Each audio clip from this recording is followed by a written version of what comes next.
नरक जाने वालों के 6 लक्षण बताए गए हैं। और उन 6 लक्षणों में कौन कौन से लक्षण हैं?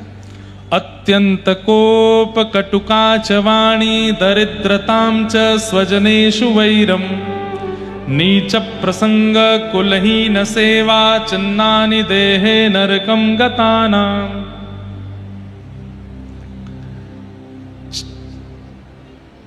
6 लक्षण। सबसे पहला अत्यंत कोप, भयंकर गुस्सा। एक दिन मैं इस पर चर्चा कर चुका हूं। भयंकर गुस्सा जिन लोगों को आता है, छोटी छोटी बात पर भी तबाही मचा देते हैं, ऐसे लोगों को नरक जाने से कोई नहीं रोक सकता। कटुकाच वाणी, कटुकाच वाणी मतलब इतने इतने भद्दे शब्द बोलते हैं कि क्या बताएं। बस शब्दों का चयन इतना गंदा कर रखा है कि किसी से सीधे बात भी करते हैं तो लगता है कि मार रहे हैं क्या। ऐसा व्यक्ति भी नरक जाएगा। कटुकाच वाणी, और उसमें भी विशेष रूप से ध्यान से सुनिएगा, आगरा वाले और आसपास वाले, हम इसमें ब्रजवासियों को भी ले रहे हैं। गाली दे दे करके बोलना, हर बात पर गाली देना, हर बात पर अपशब्द बोलना। शास्त्र कहते हैं यत्र नार्यस्तु पूज्यन्ते, जहां नारी की पूजा होती है वहां देवता रमण करते हैं, और आप गालियां ही सारी माताएं बहनों की दे रहे हो। कितना अभद्रता है उसमें। नवरात्रि के दिन सुबह 4 बजे से देवी पूजा प्रारंभ कर देते हैं, लेकिन बोलते हैं मां बहन की गालियों से ही बोलते हैं। कितना गलत है। कभी किसी भाई बंधु की गाली नहीं होती है, सारी गालियां हमारी मातृशक्ति को ही दी जाती हैं। कितना बड़ा पाप है। इस प्रकार अभद्र शब्दों का प्रयोग करने वाले को नरक जाना पड़ता। कटुकाच वाणी। और आजकल एक नया ट्रेंड आया है, आजकल व्यक्ति बोलता नहीं है, लिख करके डाल देता है सोशल मीडिया पे। उसको लगता है बोला थोड़ी है मैंने। अरे मनसा वाचा कर्मणा, तीनों रूपों में पाप माना जाता है, वह भी पाप है। तो अत्यंत कोप, लिखते जाइए। कटुकाच वाणी, ये लक्षण जिनमें हैं वो सुधारने का प्रयास करो, या जिनको आप जानते हो उनमें ये लक्षण है तो उनको बस एक बात लिख के भेजना, भाई तुम्हारा जो है नरक में रिजर्वेशन कंफर्म हो गया है, क्योंकि तुम्हारे अंदर ये वाला गुण है। आज हम कथा में सुन के आए हैं। अत्यंत कोप, भयंकर गुस्सा, कटुकाच वाणी, गंदे शब्दों का प्रयोग करके बोलना। और कटुकाच वाणी में एक बात और आती है, कई लोग होते हैं वो गाली नहीं देते, लेकिन वो ऐसे तीखे बाण मारते हैं जैसे सब नाश कर दिया तुम्हारा भगवान ने। कल इंद्र ने बरस करके तुम्हारा पूरा विवाह चौपट कर दिया, सारी व्यवस्थाएं खत्म हो गई तुम्हारी। हम तो पहले ही कह रहे, इस प्रकार से जो व्यंग्यात्मक शब्दों में बात करते हैं, लगेगा कि हंस के बोल रहे हैं, लेकिन सामने वाले को पीड़ा हो रही होती है उससे। ऐसे लोग भी नरक जाते हैं। अत्यंत कोप, कटुकाच वाणी, दरिद्रताम च। दरिद्र किसको कहते हैं? असंतोषी जो है, गाड़ी है, घर है, पत्नी है, बच्चे हैं, सब कुछ है, लेकिन फिर भी असंतुष्ट है। ऐसी पत्नी होती तो ज्यादा अच्छा होता, ऐसे बच्चे मेरे होते तो और बढ़िया होता, ऐसा घर मेरा होता तो और अच्छा रहता, ये वाली गाड़ी और मिल जाए। ये असंतुष्टि बनी हुई। अरे भाई तुम 3 समय रोटी खा रहे हो, तुम्हारी आज्ञाकारी पत्नी है, आज्ञाकारी बालक है, आज्ञाकारी पूरा परिवार है, फिर भी तुम असंतुष्ट हो। ऐसे असंतुष्ट दरिद्र लोग भी नरक जाते हैं। सब कुछ मिलने के बाद भी केवल शिकायतें ही करते रहते हैं, कभी शिकायतें खत्म नहीं होती भगवान से इनकी। ऐसे लोगों को भी नरक जाना पड़ता है। अत्यंत कोप, कटुकाच वाणी, दरिद्रताम च। और चौथा आता है स्वजनेषु वैरम। अपने ही माता पिता, अपने ही भाई बंधु, अपने ही शुभ चिंतकों को अपना दुश्मन मान करके उनसे दूरी कर लेना। ध्यान से सुनिए, हमेशा समझाते हैं आपको कि ऐसा नहीं करो, ये अच्छी बात नहीं है, ये अच्छा नहीं। शुभ चिंतकों को अपना दुश्मन मान करके उनसे दूरी बना लेना। स्वजनेषु वैरम। और उनसे बैर करने लग जाना। हमारे भारत का दुर्भाग्य है एक कि हमारे यहां पुलिस थानों में सबसे ज्यादा एफआईआर भाई भाई के द्वंद्वों की है। और कौन से भाई?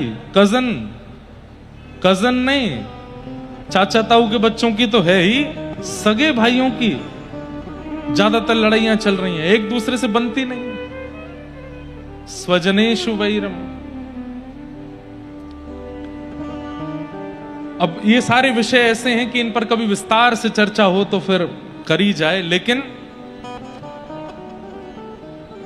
एक यदि झुक करके स्वीकार कर ले तो कभी भाइयों में द्वंद्व ना हो।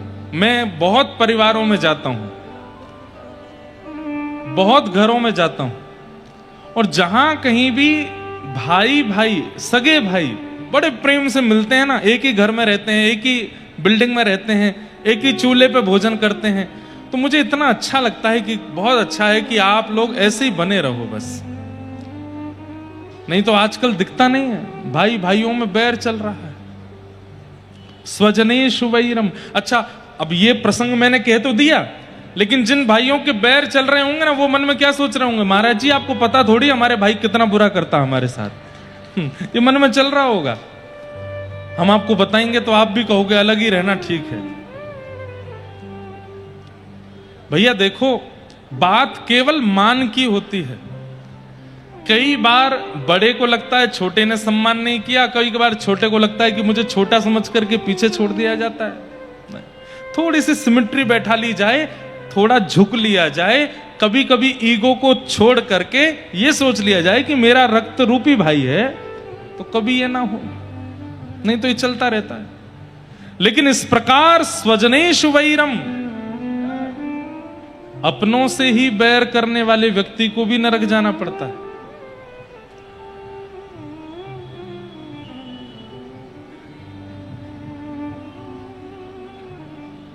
अत्यंत कोप, कटुकाच वाणी, दरिद्रताम च स्वजनेषु वैरम। और पांचवा आता है नीच प्रसंग। इस विषय के लिए मैं पूरी कथा सुना रहा हूं। नीच प्रसंग मतलब हम गलत नहीं खाते, हम गलत नहीं पीते, हम गलत काम नहीं करते, लेकिन हमारा मित्र खाता है, हमारा मित्र पीता है, और मित्र नहीं, परिवार का भी कोई व्यक्ति खाता पीता है, हम नहीं छूते। वो करे सो करे, किसको रोके हम? तो मृत्यु के बाद जब यमलोक पहुंच जाओ ना, तो यमराज जी से पूछना, हमको क्यों यमलोक बुलाया, हमने तो कुछ भी गलत नहीं किया। तो यमराज जी कहेंगे, ये तुम्हारे सखा है ना, पृथ्वी पर जब साथ में रहे थे तो फिर नरक में भी साथ में ही रहो। क्यों? तुम स्वयं खाते नहीं, स्वयं पीते नहीं, स्वयं कुछ अभद्र करते नहीं, लेकिन कभी इसको रोका नहीं, कभी इसको टोका नहीं। अरे बहुत रोका, बहुत टोका था, फिर भी नहीं माना। अरे तो इसका साथ ही छोड़ देना था, इससे संबंध ही तोड़ देना था, वो भी करने का प्रयास किया, तो फिर क्यों दोबारा लौट के आए? बोले अपना है ना इसलिए आ गए, इसलिए ही नरक में आए हो। स्वजनेषु वैरम। सूरदास जी कहते हैं, तजोरे मन हरि विमुखन को संग। गाओ, तजोरे मन। जय हो। तजोरे मन हरि विमुखन को संग। तजोरे मन हरि विमुखन को संग। जाके संग कुमति उपजत है, जाके संग कुमति उपजत है। पड़त भजन में भंग हो, पड़त भजन में भंग। तजोरे मन हरि विमुखन को संग। तजोरे मन हरि विमुखन को संग। समझ में आई बात? किस किस का संग छोड़ना है? ध्यान से सुनो। हरि विमुखन को संग, जो कथा से विमुख हैं, वृंदावन से विमुख हैं, यमुना जी से विमुख हैं, आचार्यों से विमुख हैं, महापुरुषों से विमुख हैं, हरिजनों से विमुख हैं। जैसे ही बात करते हो कथा की तो मुंह फुला के बैठ जाए, कथा बता की बात मत क्या करो। ऐसे लोगों का संग तुरंत छोड़ दो। हरि विमुखन को संग। और दूसरा, जाके संग कुमति उपजत है, जिसके साथ रहने से आप गलत करते नहीं हो पर मन में आ जाता है, करके देखूं कैसा लगेगा, अरे नहीं नहीं मैं नहीं कर रहा। घर वाले मना करते हैं, शास्त्र मना करते हैं, पर ये करता है तो मन तो करता है करने का, पर नहीं नहीं मैं नहीं करूंगा। मन में भी यदि कुसंग आता है, ऐसे व्यक्ति का संग छोड़ दीजिए, नहीं तो एक दिन बर्बाद कर देगा आपको। और पड़त भजन में भंग, भजन में, सेवा में, कथा में, नियम में, रस में जिसके कारण भंग पड़ता हो, जिसके कारण रुकावट आती हो, उसका त्याग कर दो। तजोरे मन हरि विमुखन को संग, तजोरे मन हरि विमुखन को संग। भागवत 4 शब्द हैं, यहां 4 भाव हैं जो आप स्वीकार कर सकते हो। भा से भक्ति, ग से ज्ञान, व से वैराग्य और त से त्याग। पहला, भक्ति तो जीवन में आनी, आप भक्त हो तभी कथा में बैठे हो, तो भा शब्द तो सार्थक हो गया। दूसरा, ग यानी कि ज्ञान, ज्ञान आप ले ही रहे हो। तीसरा, व यानी कि वैराग्य, वैराग्य हमसे नहीं बनेगा, थोड़ा थोड़ा प्रयास करते हैं लेकिन वैराग्य हमसे नहीं बनेगा। तो त यानी कि त्याग तो आपको करना ही है, लेकिन किसका? हरि विमुखों का। तजोरे मन हरि विमुखन। इस कथा के बाद संकल्प ले लीजिए, जाइए उन मित्रों के पास, जाइए उन रिश्तेदारों के पास जो गलत खाते हैं, गलत पीते हैं, गलत जगह जाते हैं, गलत गलत काम करते हैं, और स्पष्ट शब्दों में कह दीजिए, भाई अगर तुम ऐसा कर रहे हो तो कल से हमारी तुम्हारी राम शाम बंद, हम नहीं रहेंगे आपके साथ। आप यदि हमारा संग चाहते हैं तो आपको यह विषय छोड़ना पड़ेगा, नहीं तो हम आपका संग नहीं करेंगे। और एक बात सुनिए, कई लोग स्वार्थी हैं, स्वार्थ के कारण संग करते हैं, भले ही वो गलत काम करता है, लेकिन वो अगर हमारे संग नहीं रहेगा तो हमारा बहुत बड़ा लॉस हो जाएगा। अरे ठाकुर जी के लिए एक व्यक्ति का त्याग करके तो देखिए, और ऐसे का त्याग जो दूषित है। रावण का त्याग किया विभीषण ने, प्रभु श्री राम ने लंका का राजा बना दिया।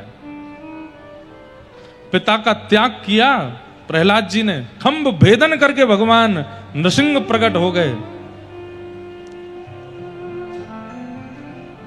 त्याग करो तो सही, उनका त्याग करो जो हरि विमुख है। तो स्वजनेषु वैरम नीच प्रसंग, तो अत्यंत कोप कटुकाच वाणी दरिद्रताम च स्वजनेषु वैरम नीच प्रसंग। 5 हमने सुन लिए। नीच प्रसंग का मतलब गलत करने वाले का यदि आप साथ देते हैं। भीष्म पितामह बाणों की सैया पर लेटे थे और भगवान से कहते हैं कि नाथ, पूरे महाभारत युद्ध में मुझसे भी करोड़ करोड़ गुना ज्यादा पाप करने वाले लोग, लेकिन उनको केवल 1 बाण लगा, और मेरे जैसा धर्मात्मा भीष्म पितामह बाणों की सैया पर लेटा है। क्यों? ठाकुर जी कहते हैं वे सब पापी थे, लेकिन उनके साथ में तुम धर्मात्मा बैठे थे और फिर भी उनको धर्मात्मा नहीं बना पाए, इसलिए तुमको इतने बाण लगे। या तो उठ करके चले जाओ ऐसी सभा से जो सभा आपके लायक नहीं है, अगर बैठे हो तो सबको अपने जैसा बनाने का प्रयास करो, सबको सुधारने का प्रयास करो। और अंतिम लक्षण नरक जाने वाले का क्या है? कुलहीन सेवा। कुलहीन सेवा मतलब अपनी मां से अभद्रता करने वाला, पिता से अभद्रता करने वाला, पत्नी के ऊपर हाथ उठाने वाले का यदि आप साथ देते हो, उसका संग करते हो, तो भी आपको नरक में जाना पड़ेगा। ये 6 लक्षण नरक जाने वालों के हैं। यदि यहां बैठे किसी व्यक्ति में है तो अब भी समय है, सुधार लीजिए। और या आपके किसी संबंधी में है, उसको जाकर के समझा दीजिए, और नहीं माने तो उसका साथ छोड़ दीजिए, नहीं तो हम तो डूबेंगे सनम, तुमको भी ले डूबेंगे। वो खुद तो जाएगा ही जाएगा, आपको और लेके जाएगा। इसलिए भैया, तजोरे मन हरि विमुखन को संग, तजोरे मन हरि विमुखन को संग। आज आगरा की